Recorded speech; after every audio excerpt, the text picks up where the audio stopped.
Before we dive right into the Word of God, I just want to personally thank you for dropping by on our YouTube channel. This message was recorded during our weekly worship experience. So if you are in the area, visit us. We would love to worship with you in the flesh. I pray in Jesus' name that this message will become a fuel in the fire. So get your hearts ready. Ipinapanalangin ko sa Panginoon that God will divide this message into 1,000 different ways so that it will benefit your soul. Enjoy. Ang mensahe po natin ngayon ay pinamagatan ko pong exposing counterfeits. Exposing counterfeits. Counterfeits o peke. Exposing counterfeits. Pwede ba natin banggitin yon? Exposing counterfeits. Ang goal po ng message natin ngayong araw na ito, mga kapatid, ay i-expose ang lahat ng pandaraya ng kaaway sa ating buhay. Si Satanas po ang ama ng kasinungalingan. He is the father of lies. He is a fraud. Kung meron mang bagay na magaling si Satan, magaling siyang mandaya at magsinungaling. In fact, isa sa pinaka-effective na weapon at arsenal ng kaaway sa atin, deception o pandaraya. Dito kasi sa mundo natin, if you have been living in this world long enough, nakita nyo na siguro, hindi lahat ng bagay totoo. May mga original, may mga copycat. May mga authentic, may mga wannabes. May mga orig, may hindi orig. May genuine, may pseudo. May fake, may original.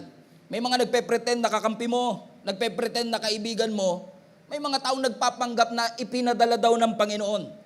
It looks good, it sounds good. But just because it sounds good, it doesn't mean that it is sound and it is good. Kailangan natin maging maingat. Kailangan natin maging vigilant kasi naniniwala tayo mga kapatid na may mga bagay na maganda sa ating pananaw pero hindi ipinadala ng ating Panginoon. Alam niyo po kung bakit kasi si Satan, dahil wala naman siyang kakayanang mag-create. Lahat tuloy ng create ng Diyos, ginagawa niya ng counterfeit. Ginagawa niya ng peke. Ginagawa niya ng imitation. Whatever God does, Satan always counterfeits. Consistent po yan sa Scripture. Mula Genesis hanggang Revelation, makikita po ninyo that Satan is mimicking whatever God is doing. At mapapansin nyo mga kapatid, basta mahal, pinepeke. Yung 100,000 na Louis Vuitton, mabibili mo ng 100 pesos sa, alam nyo kung saan. Hindi ko na kailangan sabihin. We all know kung saan natin mabibili ito. Hindi naman nagkulang ang Panginoon sapagkat ang ating Panginoong Hesus ay nagbabala rin naman sa atin sa Matthew 24. Ang sabi niya, sa mga huling araw, maglalabasan ang mga false Christ, mga peking Kristo, mga peking propeta, mga counterfeit gods, mga pseudo-god kung tawagin, mga fake and wannabes. And unfortunately, hindi lang religion, hindi lang Diyos ang pinipeke, pati mga kaibigan, peke na rin. Mga pastor, peke na rin. May mga counterfeit opportunities, counterfeit na mga posts sa Facebook, mga fake news kung tawagin. Counterfeit relationship, counterfeit genders, counterfeit pronouns, counterfeit rainbows, counterfeit na pagmamahal, counterfeit na worship gestures. Akala mo nag-worship, pero ang totoo, pakitang tao lang pala. Counterfeit na deliverance, counterfeit ng mga simbahan at lahat po ng aking sinabi, nangako sa atin, pero lahat ng ito ay empty promises.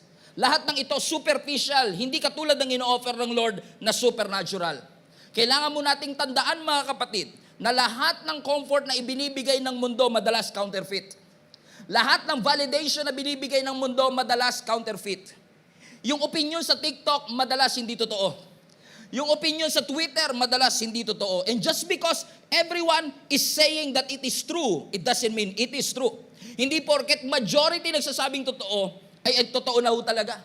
In fact, sabi nga ng Scripture, maglalabasan ang maraming false prophets. Everybody say false prophets. Gamitin natin tong platform para maidiin ko sa inyo yung sinasabi ng Panginoon. Bakit to mga kapatid? Kasi alam ni Lord Dahil siya ay authentic, genuine, totoong Diyos at nag-iisa lang, maglalabasan yung hindi totoong propeta na nagpapanggap na nagsasalita in behalf of the Lord. Alam niyo, pag sinabing yung false prophet, ito yung mga tao na nagpapalaganap ng maling mensahe, ng maling katuruan, na kiniklaim nila na nag-i-speak sila on behalf of our God. They are functioning in their prophetic role, but illegitimately. for the purpose of deception. Binalaan tayo dyan ni Prophet Jeremiah. Ang sabi ng Jeremiah chapter 14 verse 14. By the way, si Jeremiah is a true prophet. Ang sabi ni Jeremiah, amen? Then the Lord said to me, everybody read this with me, the prophets are prophesying lies in my name. I have not sent them. I have not appointed them. I have not spoken to them. Read this all together. Highlight this part. They are prophesying to you false visions, divinations, idolatries, and delusions of their own minds. Ang ganda ng babala ni Prophet Jeremiah sa atin. Sinasabi raw ng ating Panginoon, yung mga propeta nagpa-prophesy sa inyo, at that point, ay, mga sinungaling yan. Nagsisinungaling sila gamit ang aking pangalan. Tandaan nyo, hindi ako nagsugo dyan. Hindi ako nag-appoint dyan. Hindi ako ang nagsasalita dyan. Nagpa-prophesy sila using their false vision. Gamit nila yung kanilang sariling isip lamang. Ano na-realize ko nga, no? Oo nga, no? Yung totoong propeta, tsaka hindi totoong propeta, para ma-distinguish mo, alamin mo yung source of information. Doon mo malalaman kung yung propeta totoo tsaka hindi, saan galing yung kanilang sinasabi? Saan galing yung kanilang information? Kasi ang totoong propeta galing sa Diyos, yung fake na prophet, galing sa sariling lang nilang kagustuhan. Sabi ulit ni Jeremiah sa Jeremiah 23 verse 16, kasi nakatulala lang kayo sa akin. Sabi ni Prophet Jeremiah, do not listen to what the prophets are prophesying to you. Highlight this part. Read this with me. They fill you with false hopes. They speak visions from their own minds and not from the mouth of God. Wala nang mas lilinaw pa rito, mga kapatid. Binabalaan tayo ng totoong propeta na si Prophet Jeremiah. Pinapasabi ng ating Panginoon, mag-ingat tayo sa mga propetang ating pinapakinggan. Kinasihan pa yan ng Old Testament, dinugtungan pa ng New Testament. Ang sabi ng Revelations, chapter 2, verse 2, I know all the things that you do. I've seen your hard work and your patient endurance. I know you don't tolerate evil people. Highlight this part. Read this with me. You have examined the claims of those who say they are apostles, but they are not. And you have discovered they are liars. Ano sinasabi ng scripture dito? In-examine nyo lahat ng nagkiklaim na sila'y totoong apostle kasi may mga fake apostles din. Pero sabi ng scripture, since in-examine ninyo, since tinest ninyo itong nagsasabing tunay na apostle, na-discover nyo kung sino ang sinungaling. Ano kung bakit? Hindi porket pamilyar totoo. May mga familiar pero nagsisinungaling. After all, yung salitang liar, nasa familiar. Amen? So hindi porket familiar, laging totoo. Hindi porket nakasanayan ay laging totoo. We have to be vigilant. Lalo ngayon, no? Marirealize nyo ito. Lahat ng dinadaya, hindi nila alam na dinadaya sila. Kasi kung alam mo dinadaya ka, hindi ka nadadaya. Di ba? Kung alam mong dinadaya ka, hindi ka nadadaya. Pero kaya ka nadadaya kasi hindi mo alam na dinadaya ka. So, kung meron mang magsalita ng ganito, magsalita ng ganyan, at naniwala ka, deceived ka, hindi mo alam. At ang deception, it should be maintained by manipulation. Kaya mabasin nyo, sa una, na-deceive ka, nadaya ka, pero kukumbinsihin ka niya na tama ang yung desisyon. Imamanipulate kaya na tama ang yung desisyon. Kaya ang sabi ng pinag-aaralan natin, buti na lang napalutang ninyo yung mga totoo at hindi. Bakit? Kasi hindi porket familiar ay totoo. Hindi porket nagsasalita in behalf of our God ay sila ang totoo. Minsan may mga tao, may mga pastor, may mga propeta, may mga leader, may mga tao sa buhay natin na magsasamantala sa ating emosyon at sa ating brokenness. Sasamantalain nila yung heartbreak na nararanasan natin. For example, halimbawa nawalan ka na mahal sa buhay. And one of the first things that you want kapag nawalan ka na mahal sa buhay, lalo kung namimiss mo sila, ni siguro sinasabi na iba sa inyo, sana makausap ko ulit yung nanay ko. At dito sa mundo, para makausap mo raw yung nanay mo, pupunta ka sa espiritista. Kanoli, gusto ko makausap ang aking nanay. Huwag kang mag-alala, lahat ng espiritu nakakausap ko. Sumasanib lahat sa akin, humawak ka ng kamay. O Lito, ako ito, ang iyong tatay. Mga taong nagkiklaim, nagsasamantala ng ating nararamdaman. Sinasamantala nila yung brokenness mo. Sinasamantala nila yung pagkamis mo sa mga magulang mo. Kaya malaki ang posibilidad na yung kausap mo hindi mo magulang. Posibleng demonyo yun na nagpapanggap na magulang mo. Mga mandaraya na sinasamantala yung ating brokenness, yung ating fragility, kung may ganun man salita. Na alam na mga tao, broken to, mamamanipulate ko to. Kaya nafo-fall tayo into deception. Kaya sabi mismo ng scripture, para masiguro natin na ito talaga ay sa Panginoon, i-test nyo muna. Huwag kayo basta-basta maniniwala. In fact, I would like to dare you to do the same thing sa lahat ng pastors. Kasama na ako, tao lang po ako. Posibleng may mga nababanggit ako na hindi na-verify, hindi na-check, at magkakamali din. That's why it's very important to test the Spirit. Saan ba nag-uugat ang sinasabing ito? Is it God-sent, pinadala ng Panginoon, or is it counterfeit o peke? Ano sabi ng scripture sa 1 John chapter 4, verse 2 to 3? This is how we know if they have the Spirit of God. Gusto nyo ba malaman kung isang tao ay puno ng Espiritu ng Diyos? Sige, salamat po sa tatlong nag-amen. Amen. Paano daw? If a person claiming to be a prophet acknowledges that Jesus Christ came in a real body, that person has the Spirit of God. Ang sinasabi ng scripture, lahat ng tao na kiniklaim nila at ina-acknowledge nila na si Jesus Christ ay nagkatawang tao. Tama yon. Pero ang sabi ng scripture sa verse 3, but if someone claims to be a prophet, pero hindi niya ina-acknowledge ang katotohanan patungkol kay Kristo, hindi yan sa ating Panginoon. So those people who believe in the deity of our God, na merong isang Diyos na nagkatawang tao at si Jesus yun ang tamang espiritu. Pero kung hindi sila naniniwala na si Jesus ay Diyos, ang sabi ng scripture, bulaan ang mga taong ito. In fact, ang sabi ng last part, such person, balik mo nga anak, such a person has the spirit of Antichrist. Ano yung pansinin nyo sa panahon natin? Wala tayong problema sa anti-God. Halos lahat ng tao naniniwala sa Diyos. Ang problema natin, anti-Christ. Hindi sila naniniwala na si Jesus Diyos. Propeta lang daw si Jesus.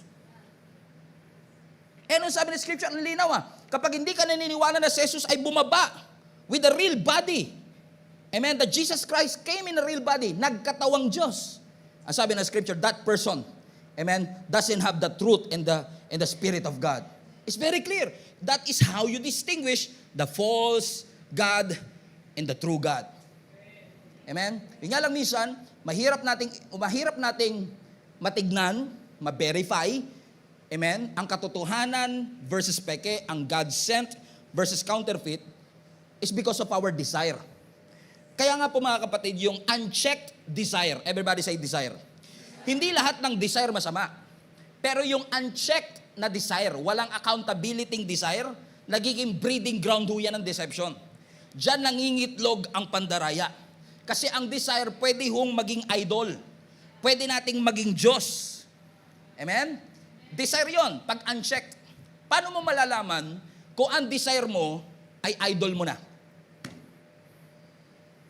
Ganito lang yan Kapag nag-pray ka kay Lord, hindi pinagbigyan, nagalit ka sa Diyos, most likely idol yan. Kasi hindi mo matanggap na hindi binigay ng Panginoon sa iyo. Come on now.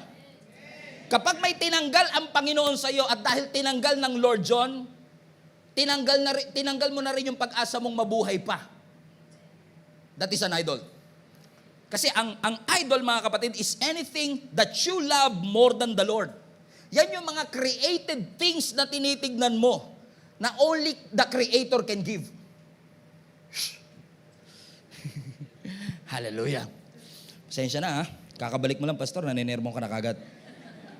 Amen? Bakit ano ang idolatry? Ang idolatry, nakatingin ka sa created things na alam mong Creator lang ang makakapagbigay sa iyo. Naalala niyo si Abraham? Nag-desire siya na magkaroon ng anak.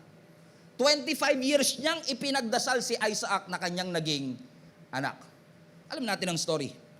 100 years old nung mga anak si Sarah na kanyang 90 years old yung asawa niya, 100 years old siya. Nakatanggap na siya ng 100,000 sa gobyerno. Dahil 100 years old na siya. Nung ipinanganak si Isaac, 13 years later, 113 na si Abraham. Nagsalita ang Diyos. Sabi ng Lord, ialay mo yung iyong anak. Pumunta ka sa Mount Moriah, ialay mo ang iyong anak. Ang mas cruel na term, patayin mo ang anak mo, isacrifice mo para sa akin. Tignan niyo to, 25 years niyang inantay, 13 years old pa lang, pinapaalay na. Kalahati pa lang, ng 25 years old. Lord, ano to? Binigay mo sa akin pansamantala, tapos kukunin mo rin pala uli. Pero ang tanong, gusto ba talaga ng Diyos patayin si Isaac? No, ang sinasabi lang ng Panginoon, you have been praying for that son for 25 years. Ibinigay ko ang desire ng puso mo. Ang tanong nung natanggap mo siya, nasa akin pa rin ba puso mo? Kailangan i-testing eh. Kasi minsan tayo, pag nakakuha na ng blessing, nakakalimutan na yung nagpala. Kaya minsan talaga, iaalaw ng Lord na mawala yung bagay na yun para ma-realize mo, hindi na pala si Lord ang Diyos mo. Hindi gustong patayin ng Lord si Isaac. Ang gusto niyang patayin yung idolatry sa puso ni Abraham.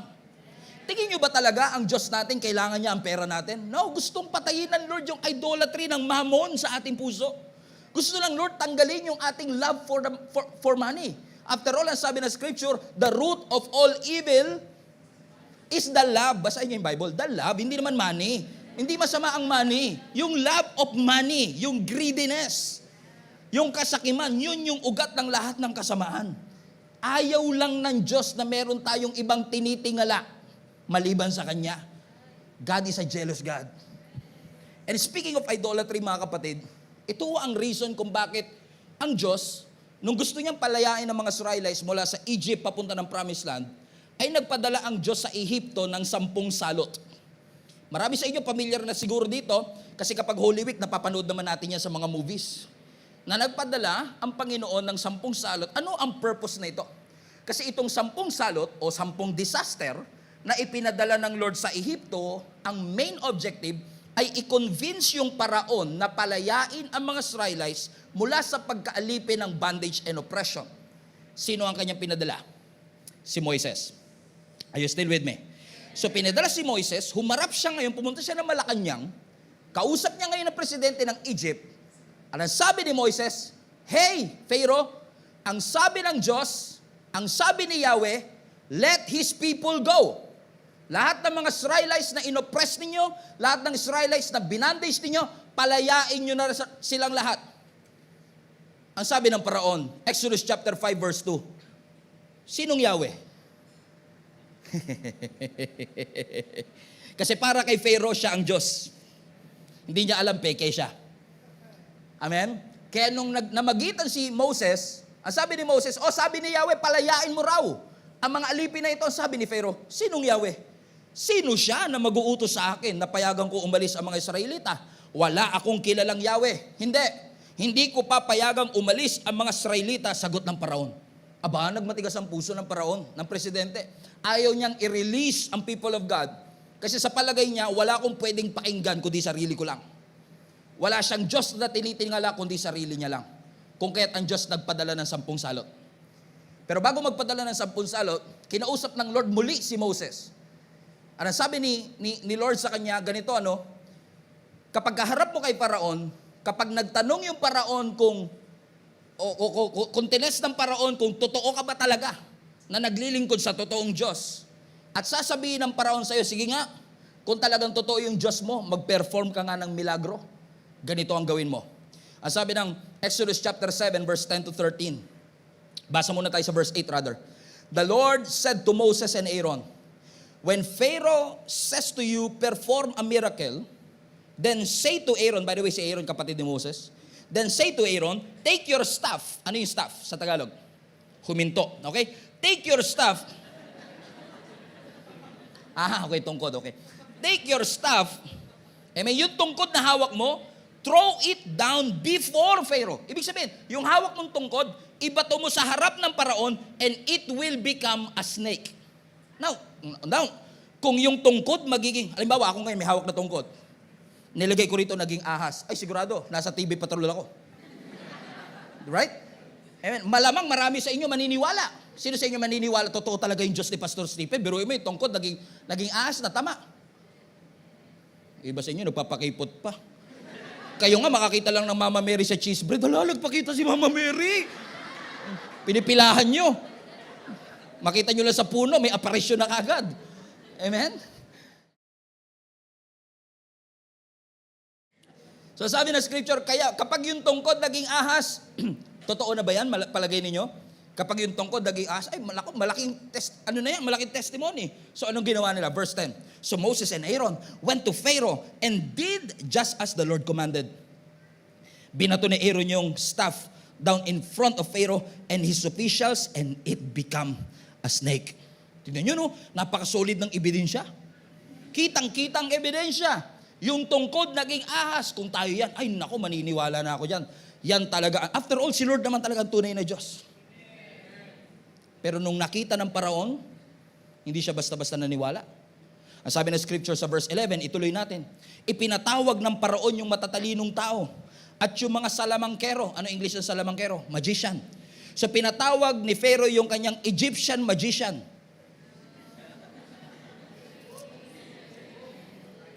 Rhyming. Wordplay. Pinatawag niya yung kanyang Egyptian magician at sa pamamagitan ng kanilang lihim na teknik. Watch this. Ay ipinagaya. There you go. Counterfeit.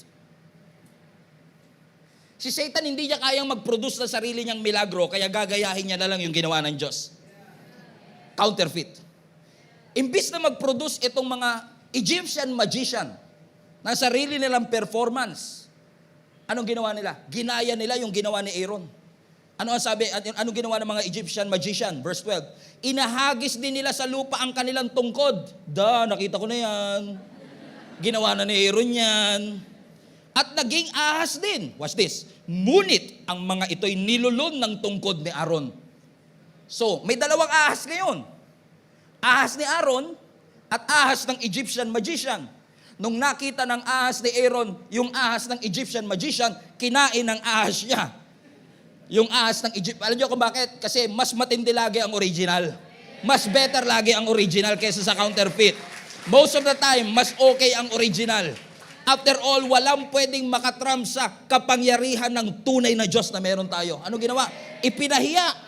Kinain mismo. Nilulun ng ahas yung ahas na ginawa ng mga Egyptian magician. Verse 13. Pero, nagmatigas pa rin ng Paraon.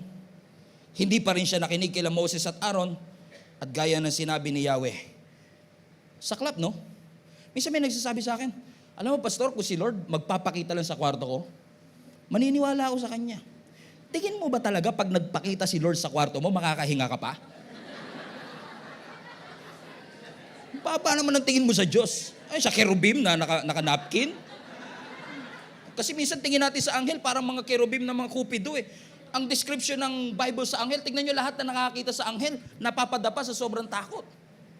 Amen? Minsan sabihin na, Pastor, kung si Lord, alam mo, kung si Lord lang, biglang bubuksan niya yung langit, magpapakita siya ng mga milagro, hahatiin niya yung Pacific Ocean, magpapahati siya ng mga tinapay.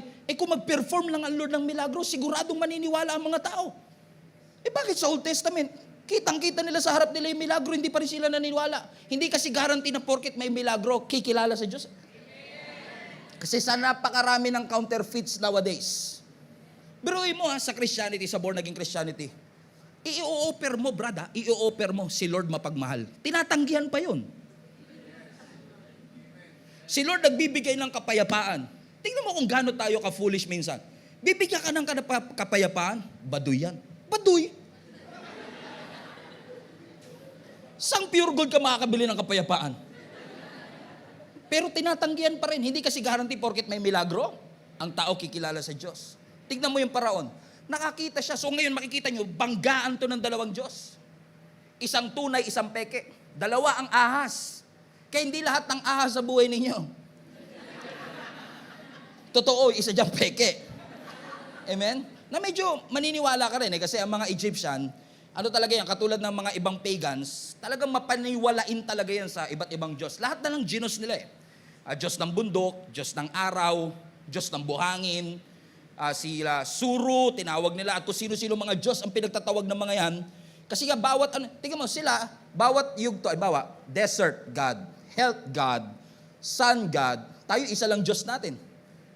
Sila kung gusto nila harvest, tatawag pa sila sa harvest. Tayo isa lang yung Diyos natin. Amen? Hindi pa matawag.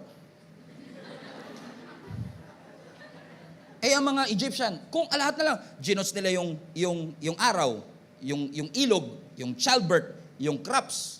In fact, sa mga Bible readers here, Alam niyo ba yung 10 salot na ipinakita ng Lord sa Egyptian? Lahat ng yon. Kung maalala niyo yung ulang salot, yung ginawa niyang dugo, yung Nile River. Alam niyo ang mga Egyptian, meron silang tinatawag na Nile God, Diyos ng Nile River. At lahat ng 10 plagues na yon, pinerform ng Lord para hiyain yung Diyos-Diyosa nila. Para patunayan sa kanilang si Lord ang tunay na Diyos. Na walang ibang Diyos na pwede makagawa ng lahat ng bagay na ito. Pero nung binaba yung staff, naging ahas, sabi ni Pero, kaya din namin yan. Egyptian magician, pasok. Kaya sabi ng scripture, nung hindi maniwala ang paraon, nagpadala siya ng 10 disaster. Ang unang disaster, yung Nile River, yung ilog Nilo, gagawing dugo. Basahin natin. Ang sabi ng Exodus chapter 9, verse 19 to 22, huwag kayong kabahan, hindi naman kukuhanin yung 10.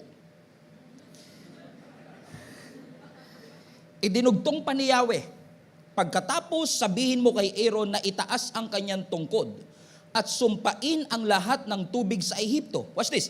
Ang lahat ng tubig sa mga ilog, kanal at lawa ay magiging dugo.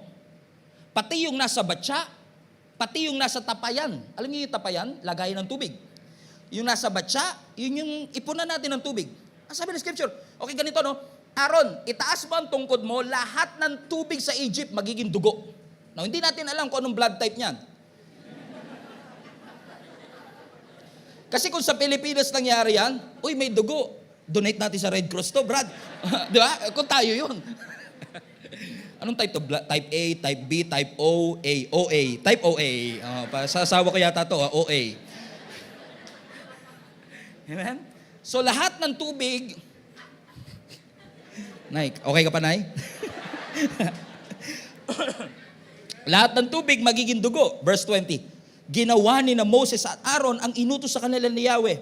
Sa harapan ng paraon at sa tauhan nito ay hinampas ni Aaron sa tubig ang kanyang tungkod at naging dugo nga ang tubig.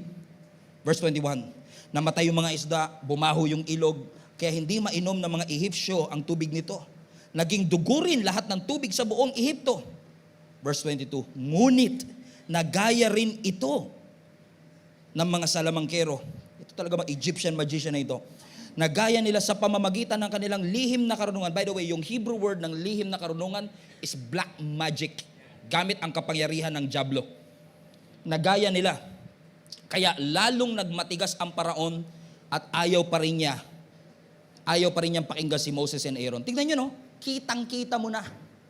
Yung Nile River naging dugo, pero ano ginawa ng paraon? Kaya rin namin yan. Alam niyo yung susunod? Salot ng palaka. Nagpadala ang Diyos ng maraming palaka sa lahat ng sulok ng Ehipto. Nakakadiri pag tinignan mo. Lahat ng sulok ng Ehipsyo, sa kwarto nila, sa kama nila, sa kusina nila. At kung katulad kayo ni Jenny na asawa ko na nandidiri sa palaka. Ayaw niyo yun. Amen ba mga kapatid? Amen? Pero, napansin nyo ba pagka dito sa Pilipinas, yung palaka nating kokak, pag sa ibang bansa, iba na rin sila eh. Rivet. O, pag napunta sila na ibang bansa, nagbabago din yung language nila eh. Kausap ko yung pamangkin ko nung nakaraan sa Canada, sabi ko, uy frago, kokak. No, tito, that's rivet.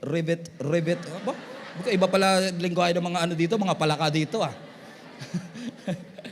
Amen? So yung palaka, biruin mo no, napuno sila ng lahat ng palaka. Pero once again, ang sabi ng scripture, nagaya ng mga salamangkero ang palakang ito. Tingnan nyo ito no, 2 ahas, 2 dugo, 2 palaka. Paano mo madidistinguish kung sino talaga ang tunay na Diyos? Gayong namimik ng kaaway, yung ginagawa ng Diyos. That's why mga kapatid, una, pinapahamak tayo ng desire natin, pero ang solusyon dito, discernment. Kailangan natin magkaroon ng discernment. Alam niyo ang ibig sabihin ng discernment? Discernment is our ability to see the thing behind the thing. It is our ability to see what is behind the scene. Yung discernment natin na magbibigay sa atin ng abilidad para makapagdesisyon ng tama. Ano bang ahas ang sa Diyos? Ano bang palaka dito? Ano bang milagro dito ang sa Diyos? Hindi lahat ng palaka sa buhay mo ay para sa iyo. Hindi lahat ng ahas, hindi lahat ng dugo na ito ay suitable para sa iyo. Kailangan natin maging maingat at manalangin sa Panginoon, Lord, ano sa mga opportunity na ito ang para sa iyo? Kasi you could be rich in anointing but poor in discernment. Punong-puno ka ng anointing ng Diyos pero hirap na hirap kang ma-discern. Itong opportunity bang meron sa harap ko? God sent? Pinadala ng Diyos?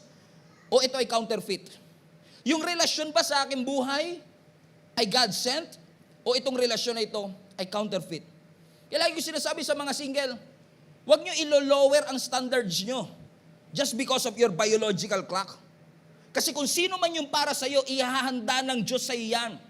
At kung sino man ang para sa'yo na nilaan ng Diyos, critical yan sa purpose mo. Ano ang sabi ng scripture nung si Adan ay nag-i-exist? Wala pa si Eva. Ano sabi ng Lord? It's not good for a man to be alone. I will make a suitable, everybody say suitable. Napansin nyo, hindi sinabi ng Lord, I will make a compatible partner. Hindi kasi porket compatible, suitable. And marami sa atin na di-deceived kasi ang habol natin, compatibility. Hindi suitability. Oo nga, compatible kayo today. Pareho kayong mahilig manood ng Queen of Tears. Napanood nyo rin? Ganda, no? Panood ko rin eh. Ganda, maganda ending, nakakaiyak. Amen? Hindi porket pareho kayong marunong manood ng Queen of Tears, eh kayo na, pareho namin favorite ang pula, compatible kami. Kami na nga.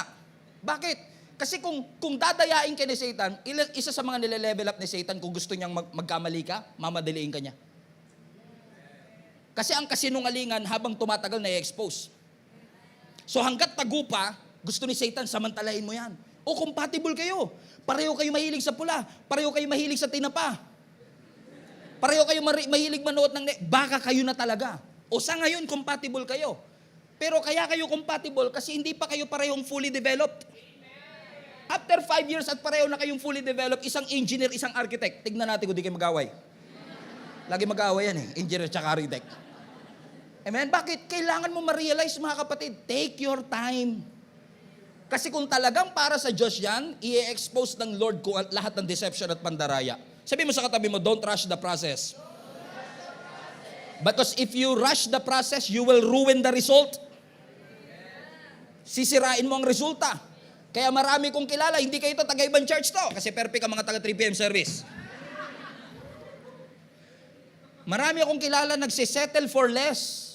Kasi hindi nila nare-realize yung magnitude ng assignment ng Diyos para sa kanila. Papainang ka ni Satanas ng mga gwapo, mga pogi, para mag-settle ka rito. Para distract ka sa totoong purpose mo. Na kung mamadaliin mo, hindi ka na makakarating doon sa tunay na layunin ng Panginoon sa iyo. Bakit ka magsisettle sa mga taong hindi kayang i-define ang faithfulness? Bakit? Come on now. Bakit tayo magsisettle sa mga taong hindi kayang i-define ang commitment? Ba't tayo magsisettle sa mga taong walang standard sa buhay? Kaya nagsisettle, wala ka rin kasing goal. Wala kang target, wala kang mission, wala kang assignment. Parang katabi mo. Sabi mo nga sa katabi mo, counterfeit yan. Sabi mo, maling palakayan. Pastor, gustong-gusto ko talaga siya eh. Gusto ka ba? Gusto rin daw po ako, Pastor. Kaso may gusto ring iba. O di dalawa kayo ngayon. Pero okay lang, magbabago to, Pastor. Papakitaan ko lang to ng skincare ko. Paris to, Pastor. Tingin mo ba, Brad, yung faithful na Diyos, bibigyan ka ng unfaithful na tao? Don't settle for counterfeits. Hindi ka bibigyan ng Diyos ng taong may nagmamay-ari na. Sabi mo sa katabi mo, wag mo na ipilit yan, counterfeit yan. May asawa na, pinipilit mo pa sabi mo.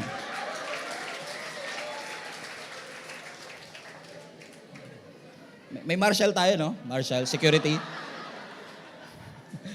Don't settle for counterfeits. Tingnan nyo, lahat ng peke mabababalyo. Lahat ng ino-offer ni Satan, walang laman yan. Empty promises lang. Tatandaan nyo to, lahat ng idol natin, lahat ng idolatry, it will break your heart. Sa ngayon, masaya ka pa, pero ibibreak niya ng puso mo. Amen? At hindi porkit masaya tayo, ibig sabihin nasa tama at kalooban tayo ng Panginoon. Tatandaan nyo to ang counterfeit mahilig magtago. Kung God sent, hindi mo dapat itago. Kung God sent, hindi ka tinatago. Pagka nakatago pa naman, hindi kayo ito ha, perfect kayo ha. Huwag kayo ma-offend ha, hindi kayo ito. Pag nakatago pa naman, tapos pinayuhan mo, o kaya sinabihan mo, alam niyo yung counterfeit, irritable yan sa accountability.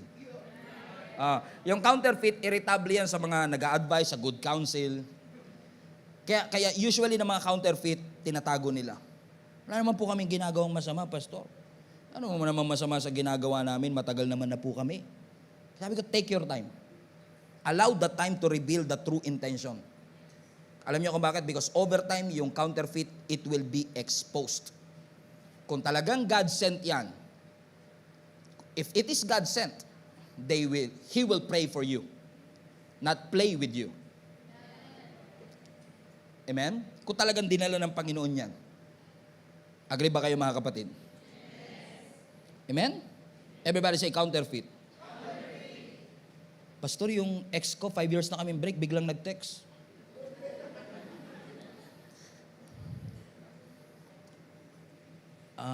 So tingin mo, galing sa Lord yan. Pastor, na-miss ko to eh. Ano kapag yung ex nyo ng 5 years na biglang nag-text, yung text ng ex, madalas distraction yan. Okay, kapag yung... Everybody say discernment. Discern mo muna, nag-text yung ex mo. Alam mo ba, madalas kaya nagte-text yan, tinitignan lang yan kung may access pa siya sa'yo. Ikaw naman, tuloy ka. Gusto mo mamerienda? Tapos pag niloko ka uli, pare-pareho talaga yung mga lalaki na yan. Mga manloloko kayo. Brad, may mga matituno pa po. Katulad ng mga kasama ko, di ba? Mga matituno pa po. Pare-pareho. Alam mo kung bakit minsan nasasabi natin pare-pareho lang mga lalaki? Kasi pare-pareho pinipili mo eh. Try mong pumili ng mga God-fearing naman, paminsan-minsan. Kasi lagi pinipili mo, gusto ko bad boy. Tapos nung gumawa ng masama, galit ka. Bad boy gusto mo eh. Nung ginawa... Pambihira. Kaya... Okay, praise God. Ano pa kaya mamaya? Okay. Kaya do not just rely on what you feel. Conviction talaga kay Lord ang i-discern mo. Lord, i-convict mo yung puso ko. Lord, bigyan mo ako ng discernment. Kasi ang feeling, it operates in the flesh. Pero ang conviction, it operates in the spirit. I-discern mo, Lord, tulungan mo ako na ma-discern ko kung itong bagay na ito ay para sa iyo. 2 palaka nagpapakita sa akin eh. 2 palaka umakyat ng ligaw. Lord, sino dito sa 2 palaka na ito? Ang nilaan mo para sa akin. So tingnan nyo, no? Yung 2 ahas, hindi naniwala yung paraon. Yung 2 dugo, hindi naniwala. Yung 2 palaka, hindi rin naniwala. Pero pagdating ng pangatlong salot, there's a change. Ang sabi ng scripture sa Exodus chapter 8, verse 16 to 19. Inutusan ni Yahweh si Moses na sabihin kay Aaron na ihampas sa lupa. Everybody say lupa. So yung lupa dito is actually buhangin, soil. Ihampas sa buhangin ang tungkod upang maging niknik. Now, ito yung salot ng 2 leeg.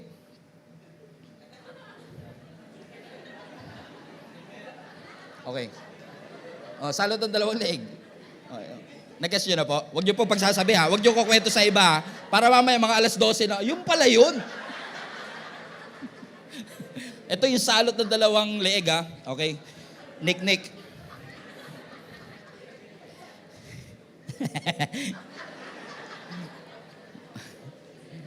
Pag ganito, pinapagalitan ako ng asawa ko. Inutusan na Yahweh si Moses sa sabihin kay Aaron na ihampas sa lupa ang tungkod upang maging 2 leeg. Okay, niknik. Pag sinabing niknik, actually sa English yan, G-N-A-T-S, nuts. G-N-A-T-S, nuts. Pero sa King James Version, ang translation, lisa. Lisa. So kapag hinampas daw yung tungkod doon sa buhangin, yung buhangin magiging lisa. Ew. Amen?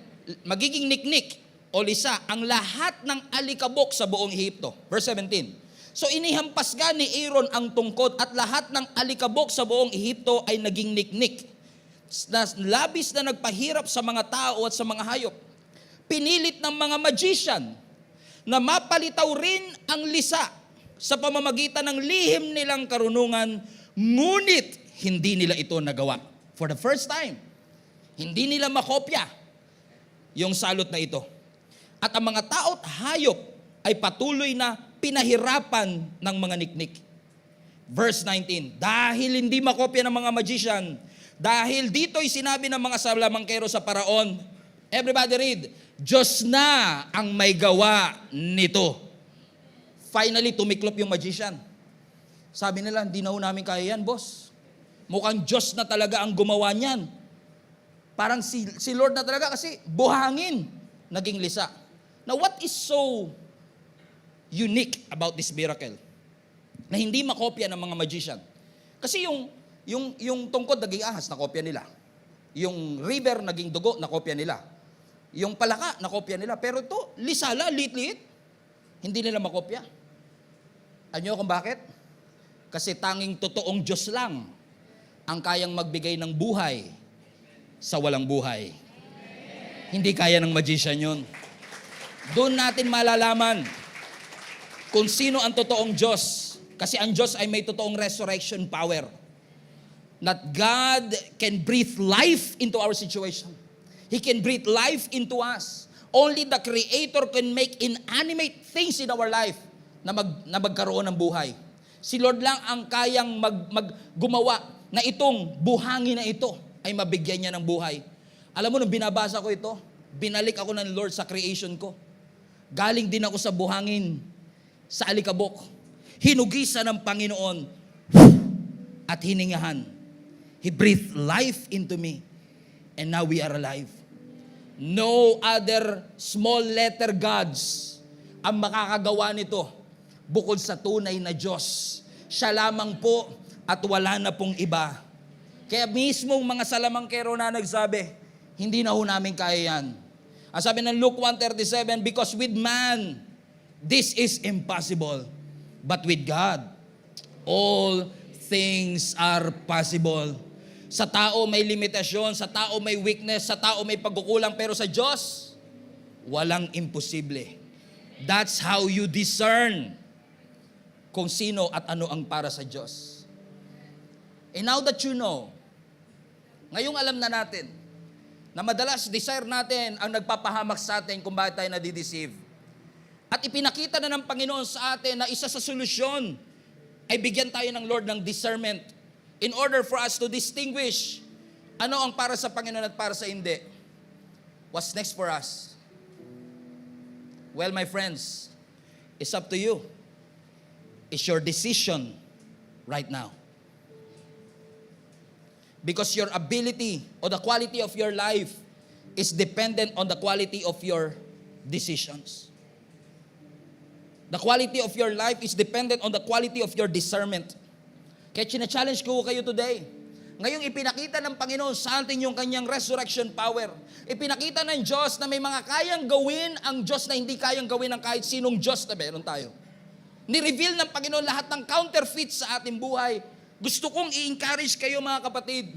Lord, turuan mo ang Gia Kamanaba Global Family na matutong magdesisyon. Na kung ma-discern namin peking palaka ito, teach us to learn to walk away from it. Teach us to turn down opportunities kung alam namin hindi ito para sa iyo.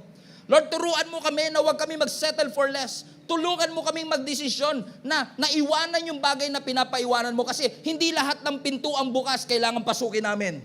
Dahil hindi lahat ng pintuan, tamang pintuan. Hindi lahat ng opportunity galing sa Panginoon. Hindi lahat ng opportunity ay blessing na nagmumula sa Diyos. Kaya ini-encourage ko kayo, Global Family. Make a decision today. Panalangin ko sa Lord, ni-reveal ng Lord ang lahat ng bagay na counterfeit sa atin. Mangangako si Satan sa iyo, kaya kitang bigyan ng happiness. But only God can give you joy. Mangangako si Satan sa atin, bibigyan kita ng kapahingahan, only to find out, pagod ka pa rin. Because only God can give you true rest. Maraming kayang ibigay ang Diyos na hindi kayang ibigay ng mundong ito. In fact, lahat ng kayang ibigay ng mundo, makukuha mo sa mundo. Pero yung mga bagay na binibigay ng Diyos, hindi mo makukuha dito sa mundong ito. Hindi mabibili ng anumang salapi. Hindi ka matutulungan ng anumang edukasyon, anumang experience mo. Because only the true, genuine, one and only God can give it to you. After all, I want to remind all of you Lahat ng tao na naglagay ng kanilang pananampalataya kay Jesus Christ as their Lord and Savior, you must reflect the image of our God. When He created you, when He formed you, when He breathed life into you, you are a bearer of His nature. You are a bearer of His ways. Tayong lahat, tangan-tangan ho natin yun. Tayong lahat ay nagdadala ng nature. We are the representative of our Lord. Tayo ang representante ng Diyos dito sa mundong ito. At sa mundo natin na punong-puno ng fake news, bias news, mga balitang peke, hindi totoo. I want to remind you of the great news, the good news, that Jesus Christ bled and died for you and for me. Hindi siya nagpadala ng peking anghel, peking katawan. God Himself came down from heaven, and the Word became flesh and dwelt among us. Ibinigay ni Jesus Christ ang kanyang buhay sa bawat isa sa atin para once and for all, lahat ng inoffer ni Satan, lahat ng bagay na naging resulta ng ating pagkakasala, na nagbunga at nagdala sa atin sa deception, mabawi at ma-redeem ng Panginoon para yung joy that we are looking for, maranasan natin. Yung peace that we are looking for, maranasan natin. Yung forgiveness that we are looking for, maranasan natin. At yung salvation na Diyos lang ang makakapagbigay, ay makamtan natin. Would you decide right now to open up your hearts to Jesus Christ and say, Lord, enough is enough. Matagal na po ako nagsettle sa mali at sa peke. Matagal ako nadaya ng kaaway. Akala ko mga bagay na makakapagbigay sa akin ng satisfaction at ng completeness, only to find out, kulang pa rin, pagod pa rin, malungkot pa rin. I want to accept you, Jesus. Yung totoong Diyos. The God who breathed life into us. The God who spoke the universe into existence. Yung Diyos na lumikha sa iyo at sa akin. Bubuksan mo ba ang puso mo sa Kanya? Papapasukin mo ba si Jesus sa iyong puso? Tatanggapin mo ba siya bilang yung tagapagligtas? It's your choice. It's your decision. I pray that you will have the right desire right now. I pray that God, through His grace, will enable us to have the right discernment. And I pray in Jesus' name that you will make the right decision to accept Jesus. You will never go wrong if you accept Him as your Lord and Savior. Every head bow, every eye closed. Hello Global Family, thank you for watching. If this message have impacted your life, please consider subscribing. Let us know in the comments what God spoke to you today. Where are you streaming from? Or how can we pray for you? We pray in Jesus' name that we will continue to advance God's kingdom through the spreading of His Word through this online platform that we have. If you want to support the ministry of Jesus is Alive community, I want to encourage you to support financially and give. Go to our website, gsmnb.com/give, for you to know all the ways that you can support this ministry. I hope to see you soon. God bless you.